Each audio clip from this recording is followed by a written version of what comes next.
Welcome to the You on the Camino de Santiago podcast. This podcast is for and about first-time pilgrims walking the pilgrimage routes in Spain, France, and Portugal.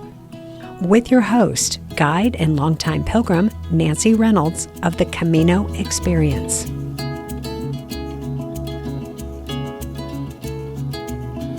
How often do you have the time or inclination to ask yourself deep, existential questions?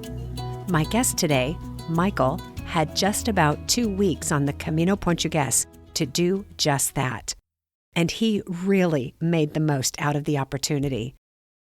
Hi, this is Nancy, back this week with another pilgrim conversation that may just change the way you see this pilgrimage.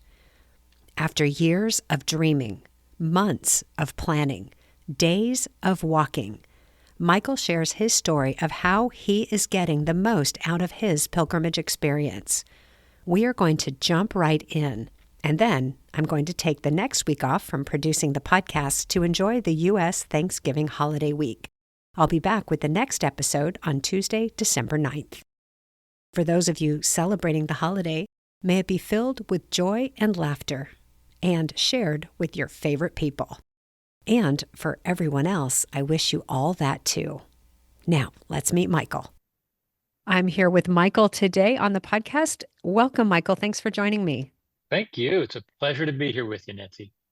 Good. Well, I just was so excited to talk with you after I received your email, your post-Camino email, because you have walked already.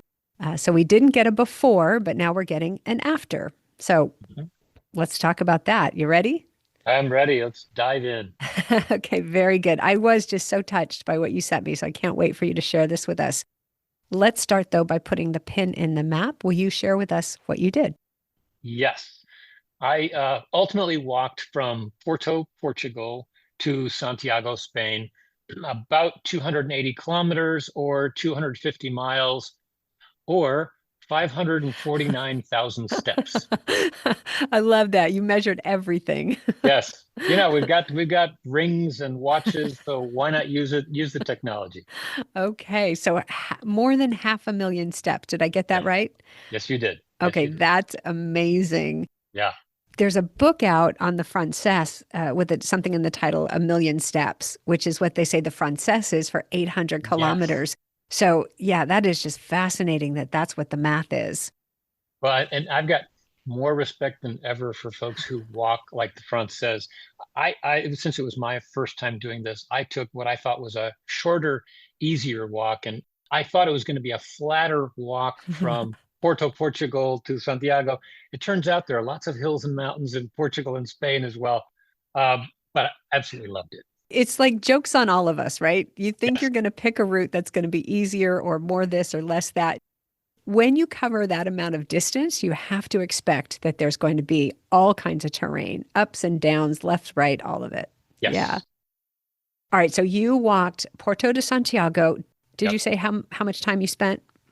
I did not. I spent a total of 14 days. Okay.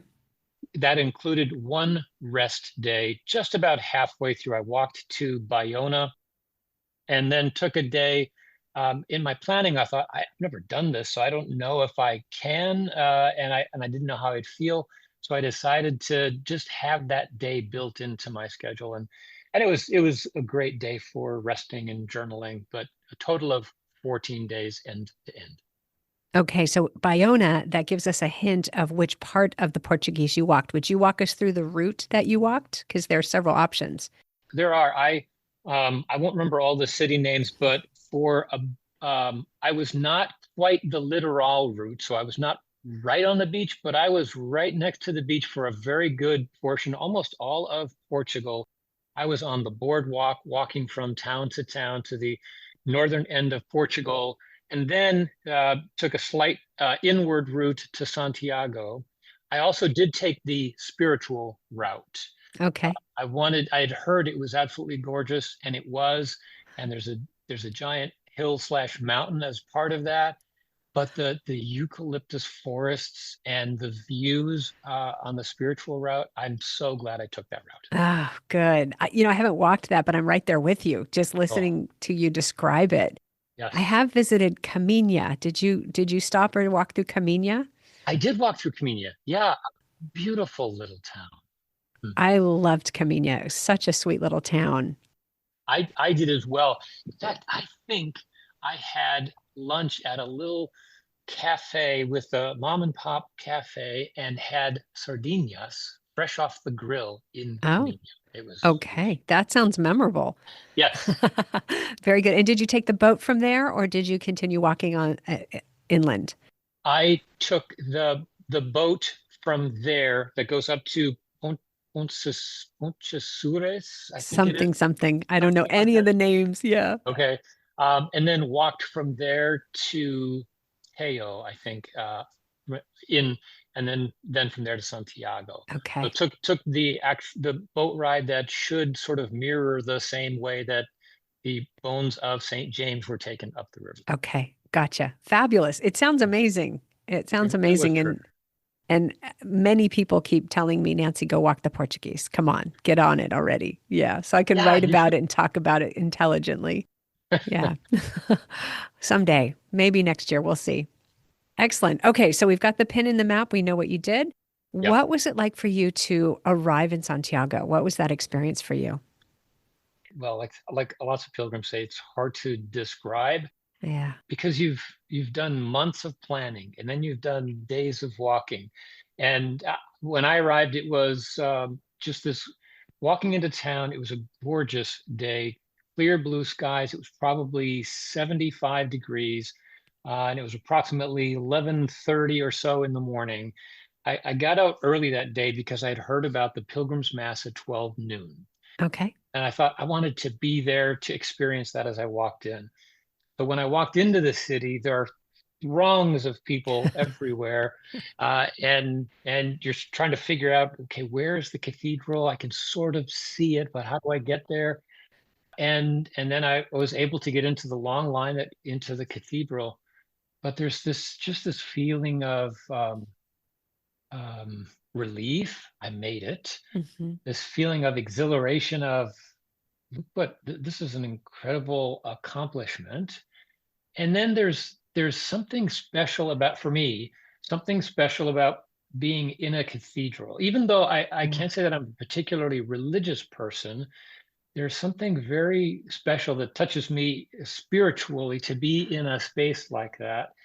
And the mass was beautiful, and I was very fortunate that it also included the Boda Fumaira, happened to be on display that day, and the smells of the incense and the full church and all those pilgrims. It was an incredible experience. And you'll never forget that, will you? No, no, not Yeah. the sight, not the sound, not the smell. Yeah. Just the sensory input is Yeah.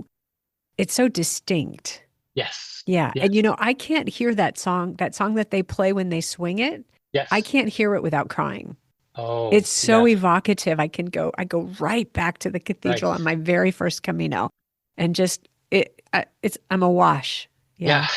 Yeah. And all the Yeah. pilgrims around you are crying, and Yeah. this sense of everything that's going on. It's an intense emotional Yeah. experience. Yeah. It is.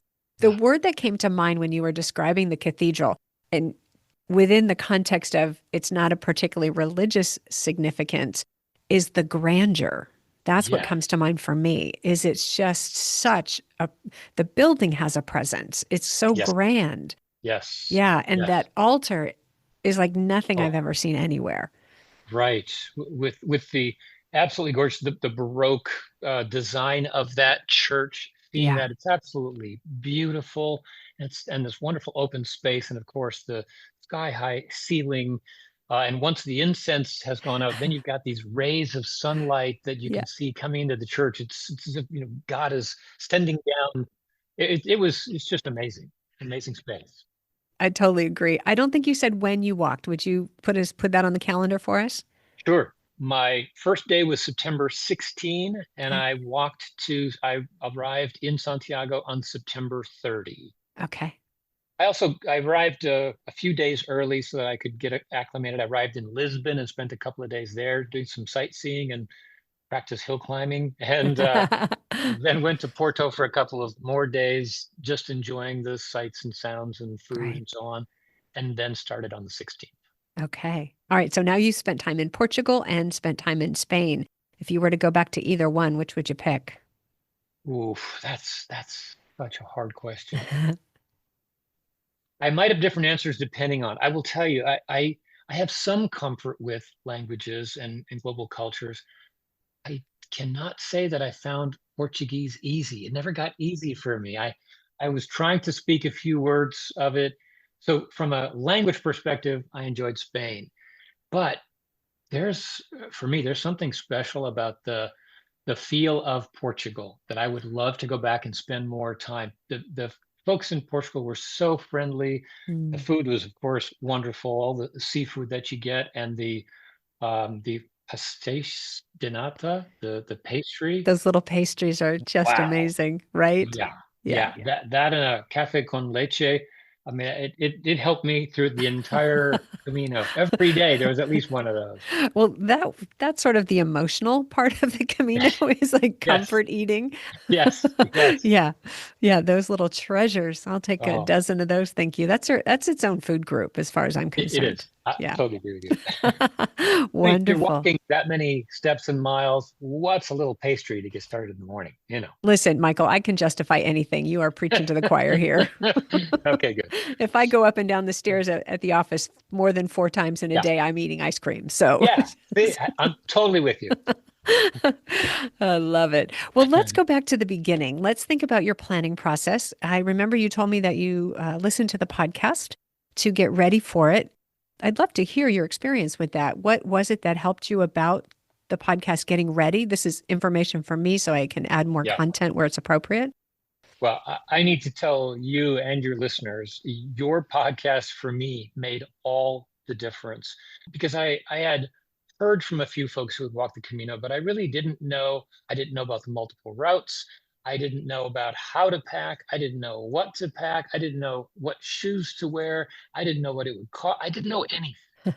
And so I started from the very first podcast of yours, in the very first year, and I listened to every single one of them. And I would listen as I was walking because I knew I had to learn to walk. Perfect. So I remember one particular set of time, period of time where my wife and I were in Houston visiting our kids, and I was taking long walks. So I would put in my earbuds. I had you in my ears, and I learned so much about what to look for in a backpack, what to consider in shoes, the details like what types of socks. Do you want the socks with the individual toes or not? And all of that made I'm confident, 100% confident. It made my Camino experience that much better. I didn't have a single blister. I didn't have a single Yes. issue with backpacks or the length of my walks.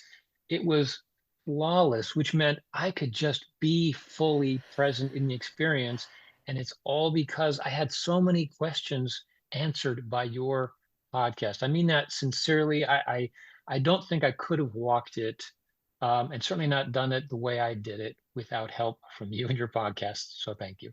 Oh, you are so welcome. That you just described exactly what my goal was when I Ah, started that podcast is so that people could do the preparation and yes, plan to the extent that they wanted to, right? Because yes, there's a difference between preparing and planning, yes, and then get there and be fully present. Have all yes, of that stuff worked out that you have yes. to. Everybody has to work out those things. Right. Everybody has to figure out how to get there, when to go, how long to spend, how much they Yeah, have for their budget. But yeah, then you get there and it's your journey. yes. Yeah. So then you took it to a really beautiful place. And I would love for you to share with us. This is what got me so excited to talk to you is will you share with us how you approached that other side of the Camino? So you took care of the Mm, planning and preparations. Now let's look at the emotional, spiritual, whatever you call it. Walk us through that, would you? yeah, Okay. you're absolutely right. That's you've kind of explained what type of person I am, which is I needed to understand what I was in for first. Okay. And once I got those kinds of things decided or nailed down, then it was, okay, what do I want to what kind of experience do I want to have while I'm walking?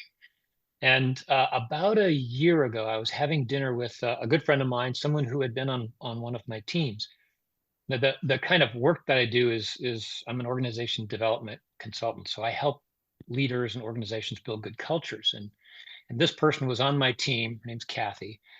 We were having dinner, and I was explaining what I'm going to do, and she had never heard of the Camino and what it was, but she listened for a while, and she said, Michael, what you ought to do is you ought to send a note to some of your friends and family members and see if they've got a particular question or a thought or a prompt that might be interesting or helpful for you. And it was like, poof, that's what I want to do. So I did. I sent a note to 14 friends and family, my kids, my wife, and friends, and basically said, is there a particular quote that has been important in your life? Or I showed them my route and what I was going to do. And I said, thinking about that, is there a question you would have of me that you think would be helpful for me to reflect on while I'm walking the Camino? Because I want this to be a very personal journey. I want some time to reflect. It's a great time for me to look backward on the past of my life, but I also want to look forward for the next phase of my life. And I would love your thoughts or input. And I got lots of great prompts. And if you'd like, I'll tell you a little bit later some examples of that. Yes, But I'll tell definitely. you what I did with it. So I got all this good information back. And every day that I walked on the top of each, I do have a journal, and on the top of each page, I'd write the date, and then I'd write that prompt for the day, that question that came up from that person. And among the cool things about it, it was as if I was somehow psychically connected with this person on that day. I was thinking about the person, and I was thinking about that quote and why it was important to them and what resonated with me. And then I would stop at a cafe and have a cafe con leche and a pastry, and I would do some journaling. And then I'd walk some more, and then I would stop again and I'd do some more journaling. And that was kind of my routine every day. And it was a way to stay fully present in the moment every day, to enjoy the smells of the eucalyptus forest or the Atlantic Ocean breeze on my left-hand side, or whatever was going on. But it was a great way for me to stay fully present and connected with friends and family thousands of miles away. Love it. Love it. I'd love to hear some examples of what they sent you. Well, I just happen to have a few. So, for example, and these are the questions and the quotes are totally different, but I just loved them. One, for example, was, Michael, what do you need to shed to live a more fulfilled life? Oh, Another one from a different friend who said, what's your one thing, the thing that you were created to do, the one thing that is your most essential part, that is your transcendent dimension? wow. Okay, you're going to need to walk a ways to figure out what that means and Yes, then find the answer. yes, Like totally. the decoder ring first, and then we'll. Yes. Okay. And when you're walking, for me, I walked about 4 to 5 hours a day, Okay. and I was walking by myself. So when I wanted to be by myself, I could, and when I wanted to walk with others, I could and did. But I bet I had sort of a 60-40 split of 60% walking alone and thinking and enjoying that, and 40% walking with others from various countries and enjoying that. But that meant hours a day I'd have a chance to step back and think about that question without rushing or trying to force something. I would just sort of sit with it and walk and Yeah. smell and see what came up. I love it. I love it. I love what Phil Cousineau, the author of The Art of Pilgrimage, which is Yes, one of my favorite books that I talk I've about read all the it. time.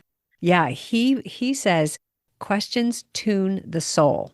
They Uh, initiate the quest. It's in the word questions. They yes, initiate the quest. And so questions aren't always meant to be answered right there. Get out the pen and paper and put it down the first thing you right. think of. they're Right. meant to steep. They're meant to Yes. initiate that discovery process. So what else? What a perfect thing to do on the Camino. Totally. Yeah. I Yeah.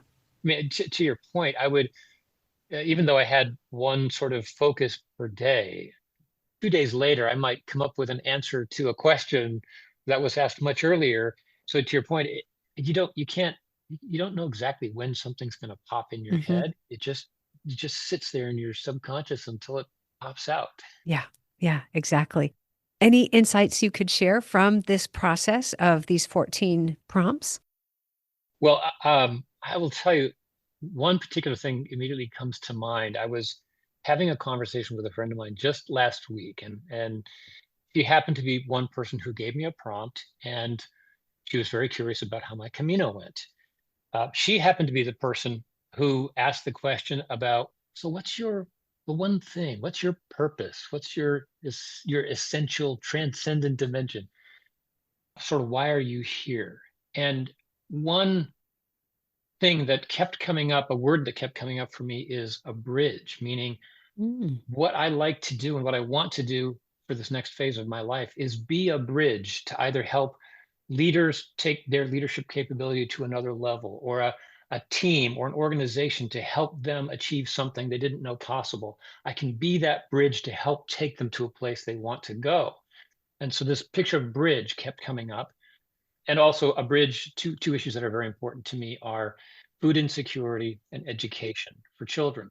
And so I also want to be a bridge toward helping organizations with those two particular issues.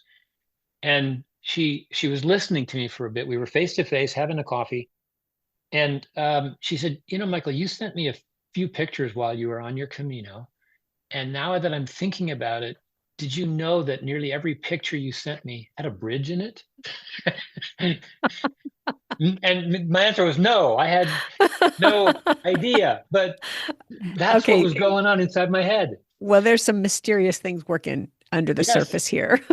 the Camino provides. That's amazing. It reminds me of this just this funny random thing I think of every so often. Mm, If something were to be named after you, yeah. what would you want named after you? Like airports are named after people, bridges are named after people, highways are adopted and dedicated.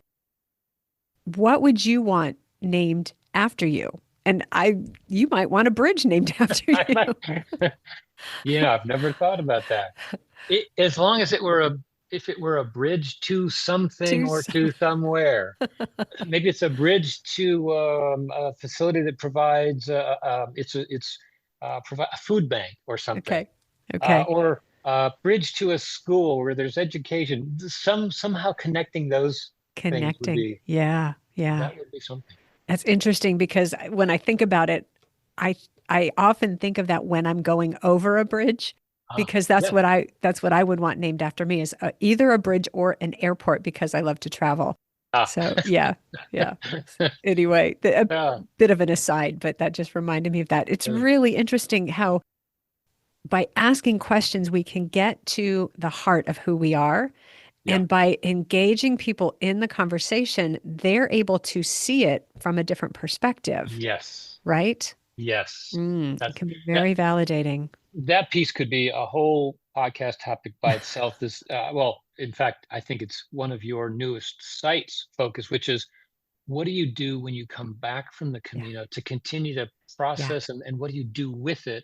And for me, part of that is I have to talk with others, whether they've gone through this experience or not. It's really helpful for me personally because, as you said, folks are going to have insights that you don't have, or they're going to make connections that you haven't made just by telling your story.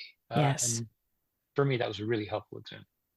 Well, actually, as you were talking, I wrote down to ask you a question related to that. How has this process of walking with these 14 prompts helped you bring the experience home? Ah, in multiple ways.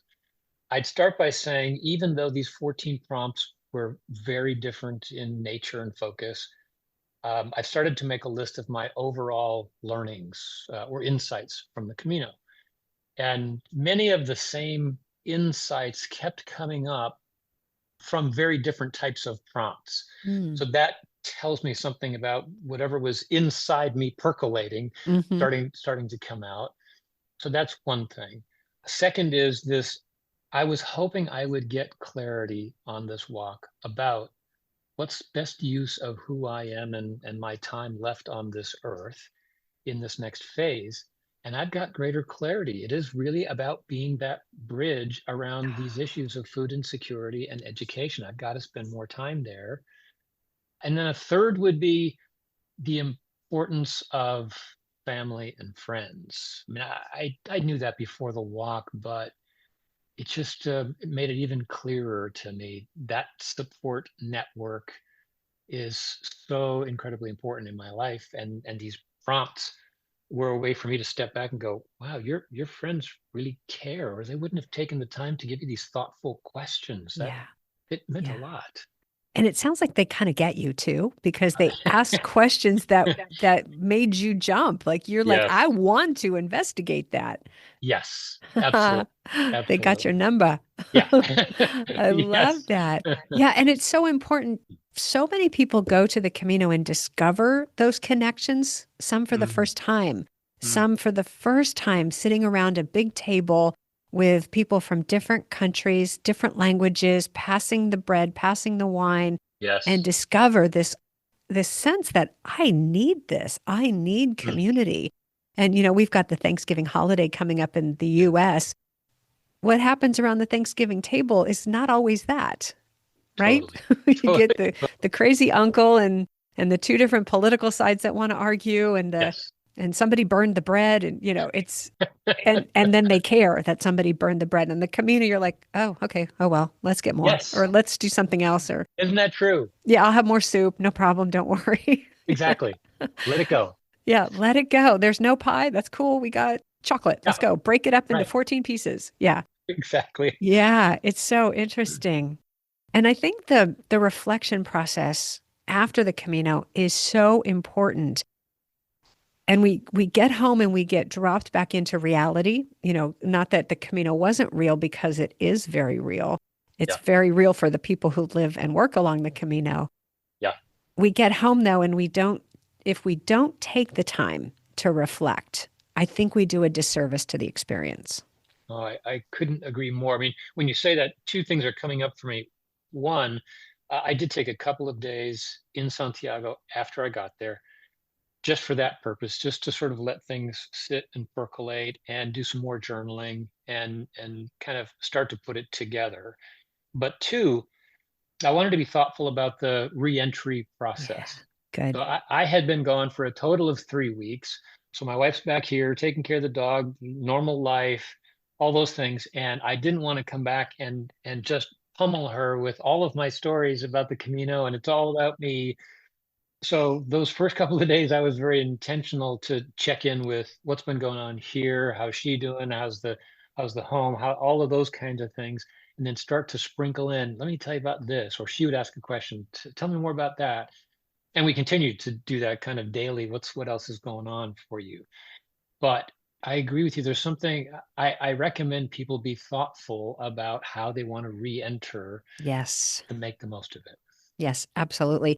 And what you did going in, I think really set you up to Mm, have that built-in venue, if for lack yes. of a better word. It was a natural expression of your experience to do the reflection when you finished. Yes. Oh, yeah. Yeah. Totally. And the last part of this for me will be when I sent out the note, I BCC'd everybody. So Okay. nobody knows who I really sent it to, and they've not seen anything that was sent back to me, obviously. So I'm going to put together a kind of a closure email or the next step email that has all of the prompts and my list of, I've got about 15 or so insights that are coming up for me. And I'm just going to send them all of that to say, thank you. And in case you were wondering, here's all the things that came in, and here's what I'm thinking right now as a way of really just to say thank you for all their thoughts. That's fabulous. And you know what a gift that is to them. Mm, Yeah, and one of the final chapter in The Art of Pilgrimage is bringing back the boon, which is the benefit or the gift of the pilgrimage. And the idea is that the pilgrim goes to Santiago on behalf of their village, in this case, extended village, yes. and then has the responsibility to come back and bring the gift, whatever the oracle said Oh, is one way to say it, or whatever the lessons are, or the what the journey gave you, to bring that back and share it with your people. I have to tell you, I hadn't thought about that till you just said it. Wow, that even puts more weight on this for me of I've got a responsibility now to bring Yeah. this back, to provide this gift, this By boon. including your community, you then Yes. made the pilgrimage on behalf of your community. Yeah. Yeah. That's beautiful. Sobering anyway, right? Yes. Yeah, exactly. There's a bit of Yeah. accountability there. Yeah. Yeah. And it is just such a beautiful gift because when we look at the heart of pilgrimage, this is why we do it. Hmm. This is that connection, that camaraderie, that expansion of our, whatever you want to call it, spirit or soul Yes. or hearts. And the people who don't go on pilgrimage, they want that too. Right. Right. Yeah. And how important that is, that I sort of finish this loop, this circle, this is the final step. Yeah. Yeah. Yeah. It's Mm. lovely. I really appreciate you sharing all that. It motivates me, to go, okay, next pilgrimage, let's get intentional about this. I always set an intention for each walk, but I love the idea of including the community. I love that. Yeah. I was pleasantly surprised. I didn't know how people would react to it, whether they were into it or not. I didn't know if I'd receive one prompt or two, but every single person responded. And in almost every case, they thanked me for asking them. I didn't expect that. We're on to something. Yeah. Yeah. Yeah. Yeah. People want to be included. They don't necessarily want to do the hard work of walking the Camino. Right. Right. Put it, I mean, because it takes time, it takes money, it takes Yeah. preparation, it takes Yeah. time away from your comfort areas at home and Yes. and your people. It's Yes. not for everyone. No. Yeah. Sleeping in a different bed every night for 2 weeks is not for everyone. Right. Yeah. We're not talking Exactly. about high quality mattresses most of the No. ways. Yeah. No. Totally. Totally. And the food is often very simple. Yeah. It's not luxury gourmet meals every night. It's just simple pilgrim food often. Yeah. And Yeah. so you're absolutely right. Yeah. When you got these prompts, how did you decide what order to do them in? Oh, great question. I spent a fair amount of time just sort of stepping back. I listed them all out and then wanted to think about, well, where am I in the journey? And I think I want sort of the biggest existential questions at the start. Oh, okay. What's your purpose? I actually wanted that because I wanted to percolate on that. And if it took days, I wanted the time to do that. So I tried to start with those first. And then there were other questions like, what does your 60-year-old self want to say to your younger self? Or what does your younger self want to say to your current 60-year-old self? And I wanted to save those for a little bit later in the walk. Okay. And then there were these other questions like there was one great question that said, in the absence of any story that you tell about yourself or that others tell about you, what is your story? And I knew that was going to be one of those questions that I just needed some days to get ready for that, to answer that question. Yeah. So I tried to just think about some of the biggest first, and then if I felt I just needed more time, I would put it later in the walk.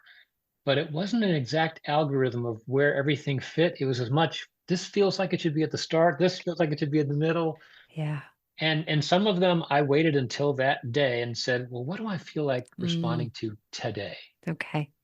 Because one of the insights for me from the whole walk was I have tended to live a life that is very planned and structured, and I've enjoyed that. And for the walk, I wanted some structure, so I knew where I wanted to be every day, in part because I wanted to be able to be fully present. But the learning is nothing's going to go according to plan, and you don't have all the control you think you do, and that's okay. Yeah. Yeah. And that's actually one of the gifts of the pilgrimage. Yes. Yeah. Yes. Yeah, you're going to make mistakes, you're going to take wrong turns, Yep. but don't worry. Somehow the Camino will provide you what you need, or you're going to find some surprise because you had that mistake. and you're going to find some great learning because of it. So Yeah, that's part of the joy. It's not a mistake. It's a cool part of the whole process. it is. It is. I think it's, again, from The Art of Pilgrimage. Phil Cousineau describes an interaction that Joseph Campbell, the famous mythologist, had with a Yes. woman at an event. And she was telling him, I've planned my trip, not the Camino, not a pilgrimage, but a trip. And I've this. And she had it timed out to the minute.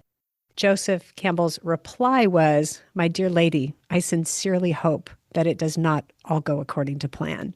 Exactly. Yeah. Right. What fun is that? The magic and the mystery is in the plot twists and how you deal with them, who you're called to be when those happen. Yes. Yes. Yeah. That is exactly when the learning begins. That's it right there. Yeah. Wow. Is there another Camino in your future? Maybe. I really loved it. And I'm kind of wondering, would I want to do the Portuguese again?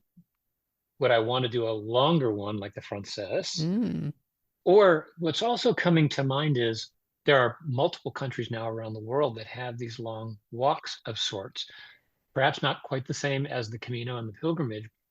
But for me, there's also something about that adventure of having time out in nature with just a backpack and a simple life that that appeals to me. yeah.